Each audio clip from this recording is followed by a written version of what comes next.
So the first thing I wanted to ask, obviously you all have the ROH 15th anniversary coming up. What was the motivation in making that what it seems to be a tradition in Las Vegas? That's a good question. And what is this, our third time doing it there, I think, in a row? Yeah, third time in a row. We used to do it in New York, right. but yeah, it seems like a Vegas thing now. Yeah, it's a Vegas thing because we think it's a big event, and Vegas likes big events. And quite frankly, it's a wonderful facility for us. There's always a large fan base that's in Las Vegas anytime we're there, which gives fans on the West Coast or in places that don't normally get to see a Ring of Honor live show get to experience it while they're also experiencing Las Vegas. So it's kind of a, no pun intended, because where we're going, a win-win for everybody. So is doing more pay-per-views out west something you all are interested in? I know that previously you all had kind of been based in the East, but it seems like it's worked out well for you in Vegas. It has, and I think a lot has to do with the location. It has to do with Sam's Town as a venue, and we've really ventured. We ventured once during WrestleMania weekend, I believe, when it was in the San Jose area, out to do a show that far out. We probably will make Las Vegas our most western terminus for now. There are no shows further west scheduled for 2017, but I will tell you that we are tempted to do that because we know we have a large fan base in California. And we know, as evidenced by the crowd that came to that show when we were up in San Jose area. So it's not out of the question. It's just not in the schedule right now. For this card, we see a nice mixture of talent that has been around for quite a while, as well as new talent. Like we're seeing the boys wrestle. We're seeing two members of the Kingdom who are fairly new, Marty Scurll, Leo Rush. I know that you all have had some roster turnover recently. What do you attribute that to? Oh, I think that's just happens. I don't think it's any specific reason. I think that one thing I've always encouraged for anybody who works for Ring of Honor is to do what's best for them as a performer, as an employee, and if Ring of Honor satisfies their wishes and fulfills them from a growth perspective and income perspective, then I would hope that they would stay. But people come and go in this world. It's not uncommon to change jobs. It just seems to be a little bit more under the microscope when it's Ring of Honor or any wrestling promotion for that matter. And I think that there's a tendency sometimes to read more into it. And I don't think there is any more to it. We're in a unique place in wrestling right now. We've never seen a landscape quite like what we have now. I do a show with Matt Riddle, and he straight up said that about maybe a year or so ago he had thought about doing some work with Ring of Honor, called WWE for their blessing, and they were like, well, maybe not. Maybe go do this Evolve thing. What kind of obstacle is that for you all to overcome when you all have a big wrestling company that's like, well, what does that say to you, rather, that WWE would rather him go there? I think it flatters me, actually, and it's very complimentary to my organization that they would view us in that way, that they would feel that they would rather keep him somewhat in their fold than have them in my fold. So I actually look at it as flattering. Anytime my guys go up to WWE, and quite a few have, and they succeed there, it speaks to what Ring of Honor really represents. And what it represents to the fan is a brand, and it's a brand that's a style of wrestling, and it's a style of excellence. And we're really beginning to show that it doesn't matter necessarily who wrestles that brand and that style, but that's what the fans are coming to see. It's embodied in people like Adam Cole and the Young Bucks and War Machine and Jay Lethal, the Briscoes, and I can go through my whole roster because I always like to, because I don't want them to think I favor anyone more than the other. But no matter what level you are in Ring of Honor, when you step into that ring in front of a crowd, they're wrestling the Ring of Honor style and the Ring of Honor brand. And I know that for a fact because when I'm at an event and the expectations are met, and they're met from different levels, and they're met at different times, but it's an expectation of the fan to see unbelievable athleticism, unbelievable integrity to their craft, unbelievable experience, and I think the guys also feel that. And there's a moment in time when this happens, and all of a sudden there's a spontaneous chanting and a spontaneous eruption that's totally organic and totally dynamic. And when I feel that, and I feel that every time I go to a Ring of Honor show, what I'm really feeling is the authenticity of our brand. Ring of Honor brand is the most authentic brand in wrestling. And I think it's exhibited and it's felt and it's validated all by what I said. It's that total immersion experience for wrestler and for fan. There's something I actually wanted to ask you about that. Ring of Honor is known for their look, how they present things, the style of wrestling. Is there ever a plan to step up those values, or is it something that you want to kind of stick with what brought you to the dance? We saw TNA a few years ago really increase their production values, but now they've had to scale it back to the point to where if you look at one of their shows from maybe 4 or 5 years ago, it looks like it's more current than what they do now. Have there ever been any talks or anything of that nature? That's an excellent question, and let me just talk about that production comment that you just made in your question. I think that's a little bit overplayed. Mm-hmm. I think it's the wrestling that people are tuning in to see, as evidenced by the number of people who watch grainy internet wrestling matches, or watch on their iPhones, or watch on whatever method they can get it, and somehow or another, it doesn't matter what the production looks like. Because once you realize that you're watching a gritty kind of show where the lighting isn't great, if the matches and the action in the ring is better than that, then that becomes the focus.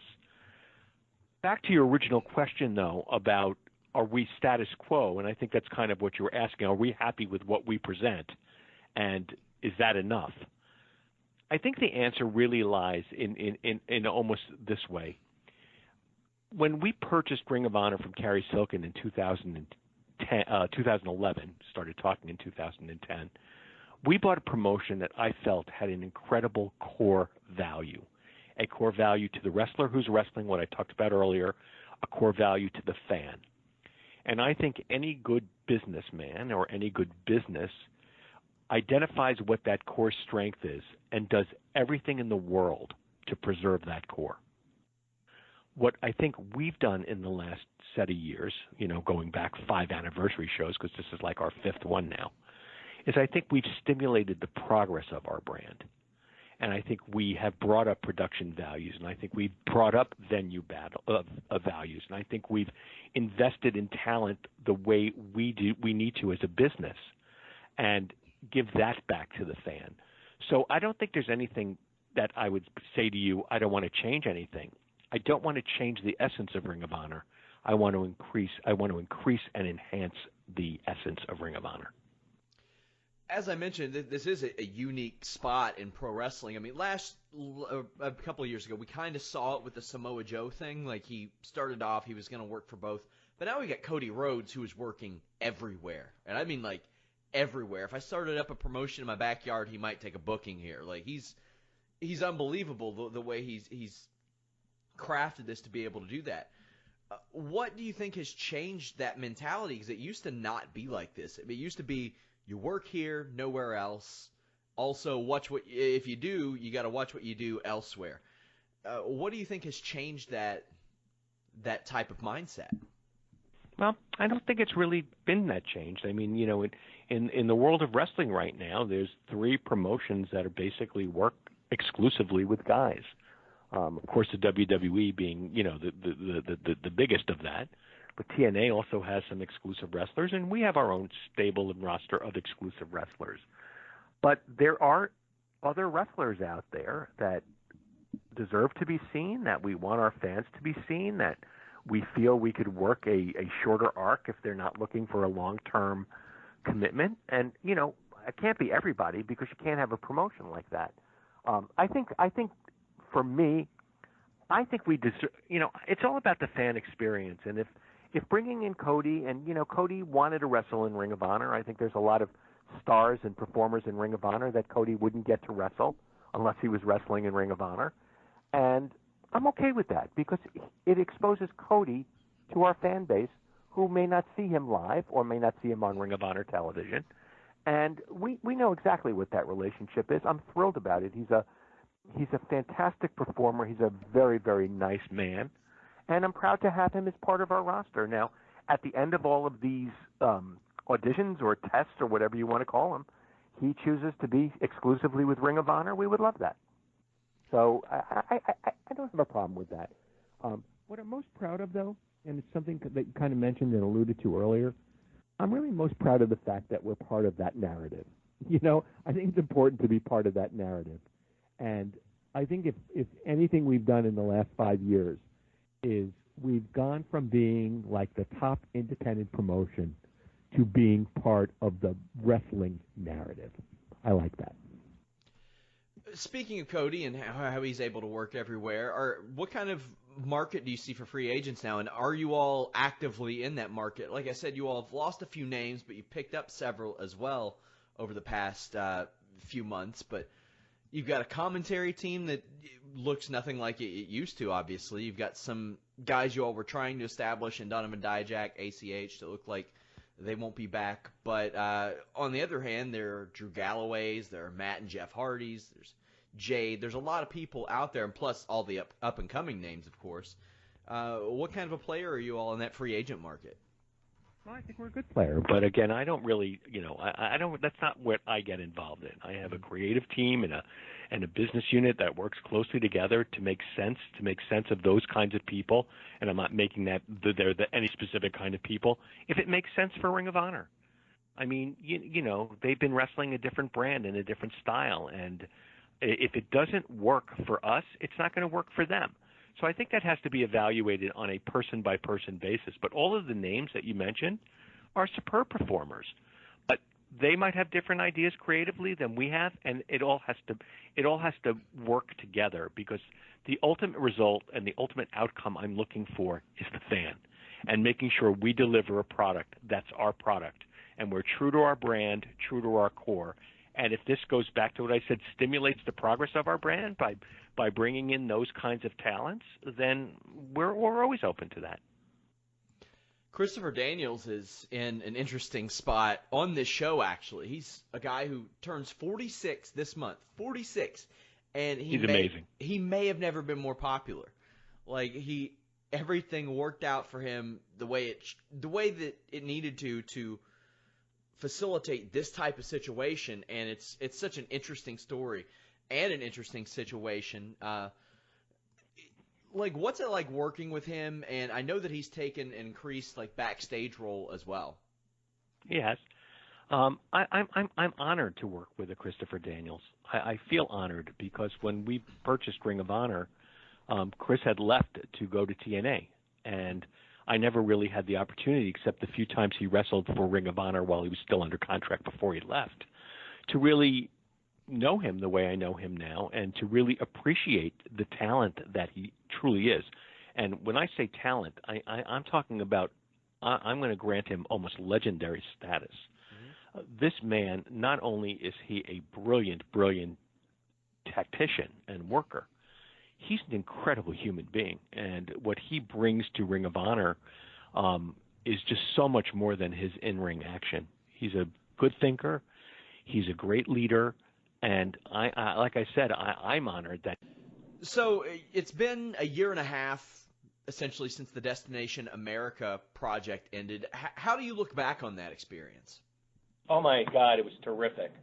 The people at Destination America, Mark Etkind in particular, who's moved on to, I think, Destination Science, couldn't have been a more supportive partner in bringing us to what I considered at that place a single in-pattern spot for all of Ring of Honor to watch, as opposed to our local markets, which do incredibly well in their local markets, but we're on at different times. So I think it was really big for our brand expansion, and I'm forever grateful for that. I've always wondered, how Sinclair approaches that, because they are a syndication. They run their own channels, but at the same time, owning Ring of Honor, they want to maximize, I would imagine, what they can get out of ROH. So do you think that causes any conflict? Should we keep it on our own station? Should we send it out?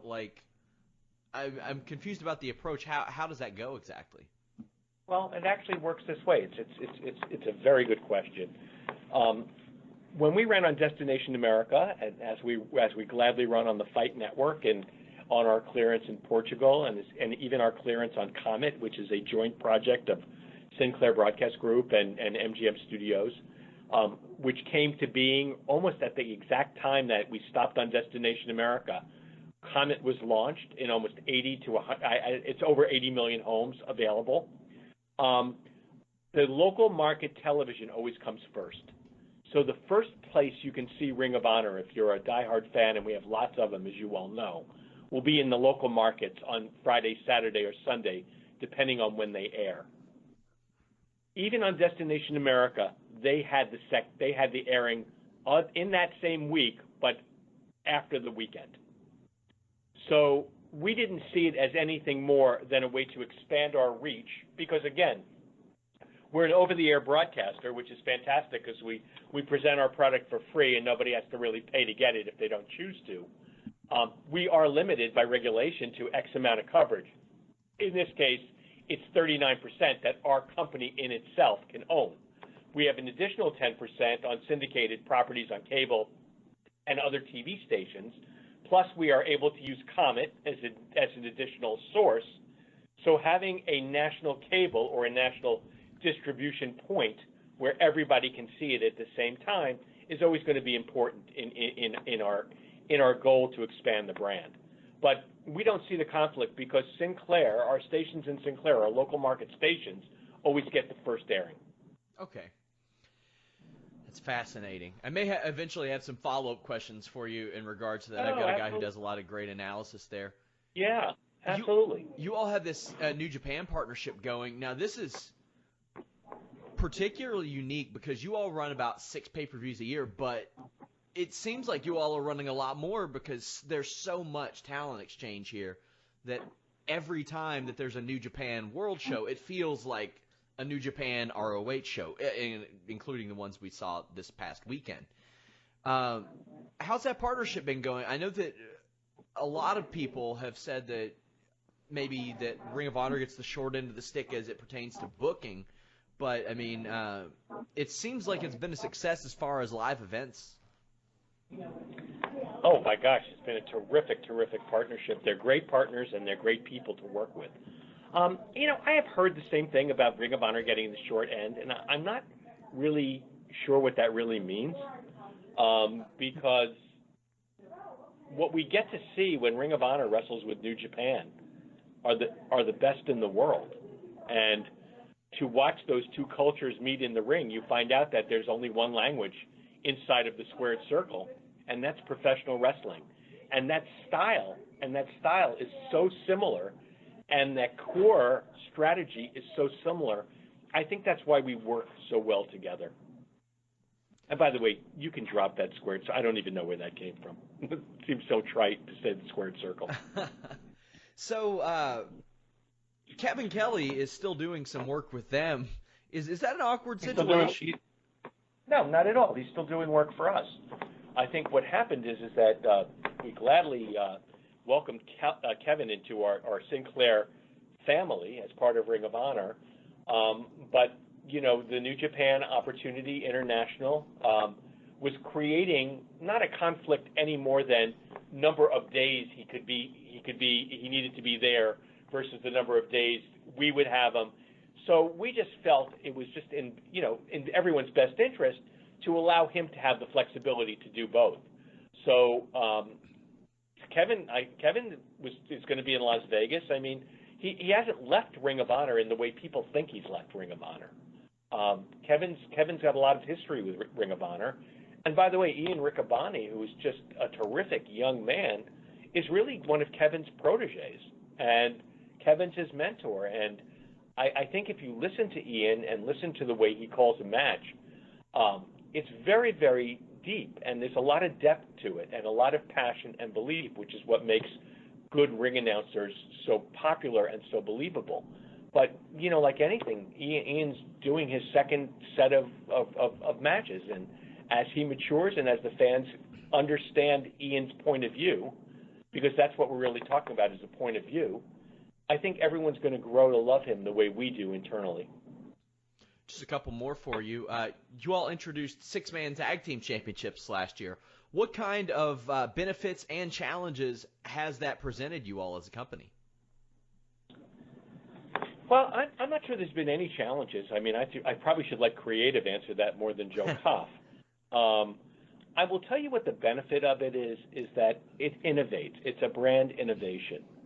But I think the best use of it so far, and by the way, we had a tournament to determine the winner, and the winners are terrific. They're three young, terrific artists, athletes, performers.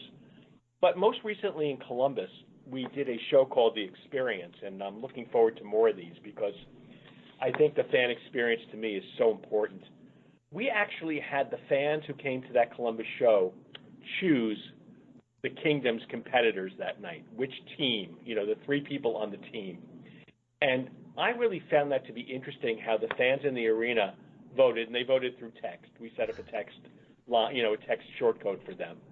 But that's what a six-man allows us to do because you're calling on three people. And I will tell you that there was a battle up until the time we shut off the voting between the third and fourth choice, which I found really, really interesting from my perspective, but also knowing what was going on with the fans because they were just texting in names, not really knowing who was. But we saw that there was a lot of interest, and it tells us from an analytical standpoint, which is really, really important, who is appealing to the fans and how to better use them perhaps in the future. And that six-man, that was a byproduct of our six-man tag because, like I said, it allowed us to have a real match, a real championship match with our true tag team champions, our six-man tag team champions, with the team of the fans' choice. It was fabulous. By the way, if you were there, it was fabulous. I wish I was there. It was Yeah, it was fabulous. You all never come to Cincinnati. You all got to come to Cincinnati. Well, we've been to Cincinnati. We spent many times at the guard. Yeah. It's been a while. I want to say not the guard. It has been a while. I have to admit. You got me there. But there were so many things that night for the fans. We had a raffle for a guest ring announcer. We had a raffle for a guest commentator who worked next to Ian Riccaboni on the mic for a match. We had stipulations that we did on Facebook and social media, our Twitter page, to figure out what kind of falls or how a match would be conducted. And I like that. I like that engagement, and it's important to me. So I'm hoping that we see more of that. And I don't know why we wouldn't. It was very well accepted. Yeah. See, I live in Kentucky, and nobody for a long time wanted to run Kentucky because of all the red tape here. There was they make it an uphill battle to run in this state. Well, not as much anymore, but up until a few months ago, it was very challenging.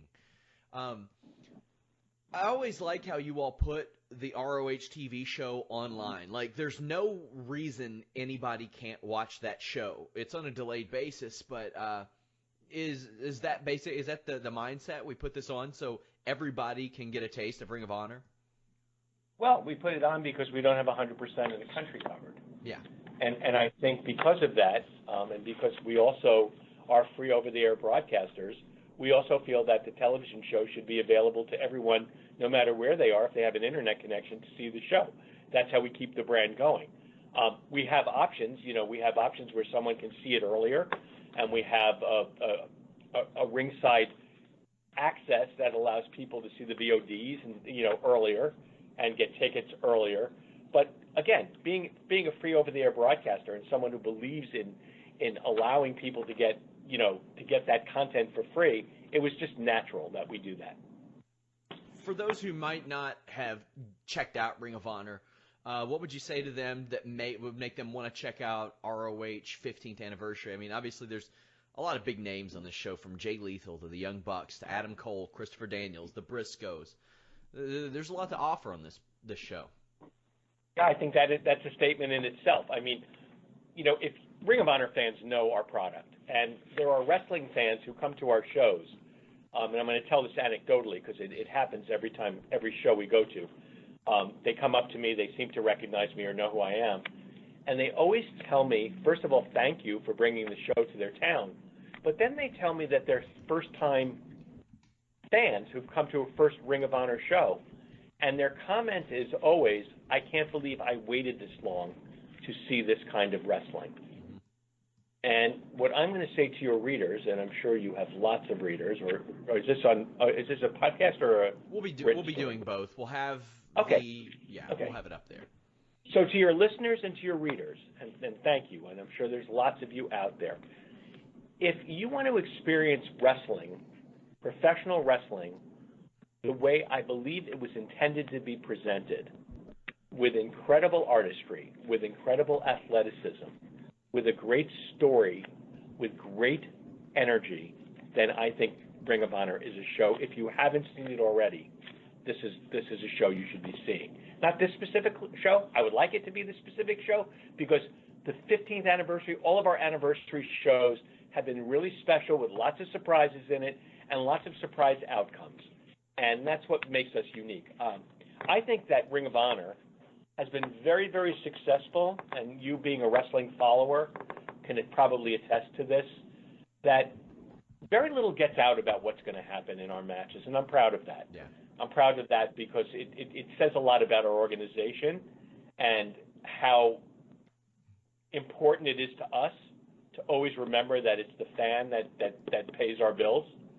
And nothing needs to be known. I would say for the most part, and you can either agree or disagree.